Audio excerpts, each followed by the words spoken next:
नमस्कार दोस्तों, मैं हूं सागर और आप सभी का बहुत बहुत स्वागत है आज के अपने इस वीडियो में। आज इस वीडियो में मैं आपसे बात करने वाला हूं एसबीआई कार्ड्स के क्वार्टर वन के रिजल्ट्स के बारे में। क्या इस नतीजों के बाद स्टॉक में रिकवरी देखने मिलेगी या फिर और आएगी फर्दर गिरावट। यहाँ पे हम बात करेंगे रिजल्ट्स की, जिसमें सारे आंकड़े जो है वो करोड़ में है। तो सबसे पहले अगर हम बात करें रेवेन्यू फ्रॉम ऑपरेशन, जहाँ सबसे इंपॉर्टेंट होती है इंटरेस्ट अर्निंग इनकम, तो यहाँ अगर आप इस क्वार्टर में नंबर देखेंगे 2243 करोड़ का नंबर देखने मिल रहा है जून क्वार्टर में, जो कि पिछले साल यहाँ सेम क्वार्टर में 1804 करोड़ था। तो साल दर साल आपको यहाँ पे एक अच्छी बढ़त जो है देखने को मिल रही है। वहीं अगर पिछले क्वार्टर से कंपेयर करें तो 2138 करोड़ का नंबर था, वो बढ़ के 2243 करोड़ होता हुआ दिख रहा है। वहीं फीस और कमीशन वाली इनकम भी अगर देखें तो 1927 करोड़ का नंबर आपका दिख रहा है, जो कि लास्ट ईयर 1898 करोड़ था। तो यहाँ पे भी आपको एक मार्जिनल बढ़त जो है वो देखने मिल रही है। लेकिन साल क्वार्टर ऑन क्वार्टर देखें तो 1999 करोड़ से घट के ये आंकड़ा 1927 करोड़ पे होता हुआ दिख रहा है। टोटल रेवेन्यू जो है वो लगभग 4358 करोड़ पे आती दिख रही है, जो कि लास्ट ईयर 3911 करोड़ के आसपास देखने मिल रही थी। और पिछले क्वार्टर में अगर हम देखें तो 4347 करोड़ थी, यानी कि कहीं ना कहीं क्वार्टर ऑन क्वार्टर बेसिस पे ऑलमोस्ट ऑलमोस्ट फ्लैट कहीं ना कहीं देखने को मिल रहा है। लेकिन एक्सपेंस की बात करें इस क्वार्टर में तो लगभग लगभग जो कंपनी की एक्सपेंस हुई वो है 3683 करोड़। लास्ट ईयर आंकड़ा 3250 करोड़ के आसपास था। तो साल दर साल यहाँ पे एक्सपेंस भी बढ़ती दिख रही है। और क्वार्टर ऑन क्वार्टर देखे तो 3586 करोड़ से एक्सपेंस बढ़ के 3683 करोड़ पे आपको ये नंबर देखने को मिल रहा है। अगर हम बात करें प्रॉफिट बिफोर टैक्स की, इस बार आता हुआ दिख रहा है 799 करोड़। टैक्स एक्सपेंस निकालने के बाद जो प्रॉफिट आ रहा है वो आया 594 करोड़ रुपीज का। यानी कि अगर हम देखें इस क्वार्टर में 594 करोड़ का प्रॉफिट आ रहा है। लास्ट ईयर सेम क्वार्टर में प्रॉफिट था 593 करोड़। तो साल दर साल अगर आप देखेंगे तो मार्जिनल बिल्कुल फ्लैट प्रॉफिट जो है साल दर साल बेसिस पे देखने मिला, कोई खास बढ़त नहीं है। लेकिन क्वार्टर ऑन क्वार्टर बेसिस पे देखें तो पिछले क्वार्टर में 662 करोड़ का प्रॉफिट था, वो घट के 594 करोड़ हो गया। तो क्वार्टर ऑन क्वार्टर बेसिस पे प्रॉफिट में एक बड़ी गिरावट जो है वो आपको देखने को मिल रही है। तो ये सारी चीजें जो है जो कहीं ना कहीं नंबर्स में थोड़ा इंपैक्ट डालते हुए दिखाई दे सकते हैं स्टॉक प्राइस पे। वहीं अगर हम बात करें बेसिक ईपीएस की तो 6 रुपये 25 पैसे की ईपीएस इस बार कंपनी ने क्लॉक की है। वहीं अगर हम बात करें पिछले साल 6 रुपये 27 पैसे की ईपीएस थी, तो 2 बेसिस पॉइंट से ईपीएस घटी है। और लास्ट क्वार्टर में ईपीएस जो 6 रुपये 97 पैसे के आसपास थी, जो घट के 6 रुपये 25 पैसे हुई है। लेकिन अब कुछ और इंपॉर्टेंट आंकड़ों के ऊपर अगर हम नजर डालते हैं, एनपीए यहाँ बहुत इंपॉर्टेंट होगा जिसके ऊपर बात करनी पड़ेगी।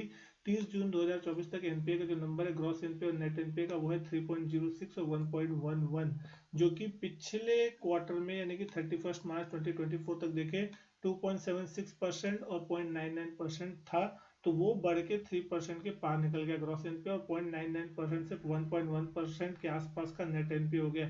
तो ये कहीं ना कहीं बढ़ता हुआ दिख रहा है, जो नेगेटिव साइड में थोड़ा मानना जा सकता है। वहीं अगर हम बात करें credit loss on loan balance, तो ये भी बढ़ के 1898 करोड़ हो गया, जो कि 1766 करोड़ के आसपास था 31 मार्च 2024 तक, यानी पिछले क्वार्टर तक का। तो loan loss on credit loss on loan balance ये भी बढ़ता हुआ दिखाई दे रहा है। अब कहीं ना कहीं अगर स्टॉक प्राइस की बात कर ले तो यहाँ स्टॉक आज नेगेटिव बंद होता हुआ दिखाई दिया। तेजी के बाजार में भी स्टॉक में आपको आज गिरावट देखने मिली। 721 रुपए के आसपास जो है स्टॉक की क्लोजिंग 1.2% नीचे होती हुई दिखाई दी है। 30 लाख शेयर के आसपास के वॉल्यूम देखने मिले। दिन भर स्टॉक एक रेंज में कारोबार कर रहा था, 730 रुपए अपर रेंज और 718 रुपए की लोअर रेंज जो थी वो कहीं ना कहीं थी। 52 वीक रेंज से देखें तो 892 का 52 वीक हाई है, वहां से स्टॉक बहुत ही नीचे कारोबार करता हुआ दिख रहा है। और अगर इसके फ्यूचर्स को आप देखेंगे तो ये तो डिस्काउंट में आपको ट्रेड करते हुए कहीं ना कहीं देखने को मिल रहा है। तो कहीं ना कहीं कमजोर नतीजों की एक्सपेक्टेशन थी, इसलिए पहले ही यहाँ पे आपको एक प्रेशर देखने को साफ मिलता हुआ दिखाई दे रहा है। लेकिन वैल्यूएशन वाइज अगर आप देख रहे हैं स्टॉक को तो 68,000 करोड़ के आसपास का मार्केट कैप है। ईपीएस देखेंगे 25 रुपीज के आसपास की, और 28 के पीई पे ट्रेड करता हुआ दिख रहा है, जो लोअर साइड में कहीं ना कहीं है।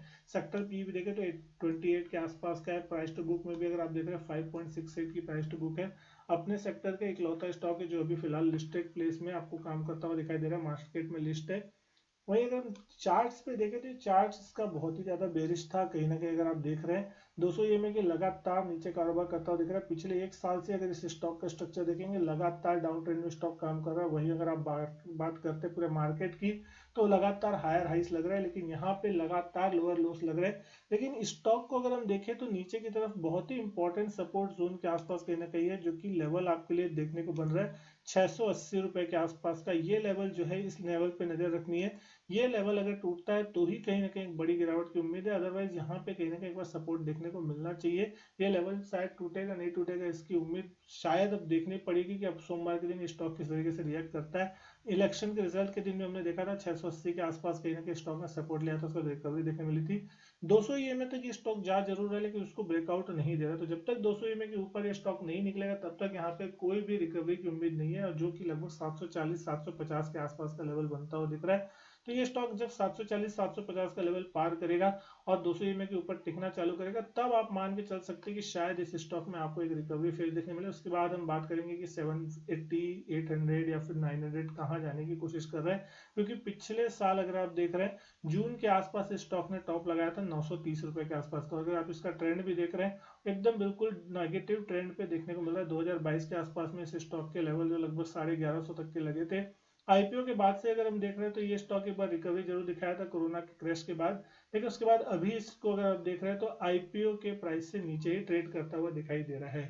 तो अब देखना होगा सोमवार को किस तरीके से रिएक्ट करता है। आप कमेंट करके जरूर बताइएगा ऊपर जाएगा या नीचे जाएगा, कैसा लगता है आपको इसका रिएक्शन सोमवार के दिन का। उम्मीद करता हूँ वीडियो पसंद आई होगी। वीडियो अच्छी लगे तो लाइक करें, शेयर करें, चैनल नहीं किया सब्सक्राइब तो चैनल सब्सक्राइब जरूर करें। मैं आपसे मिलता हूं अपने नेक्स्ट वीडियो में, तब तक के लिए good bye and thank you.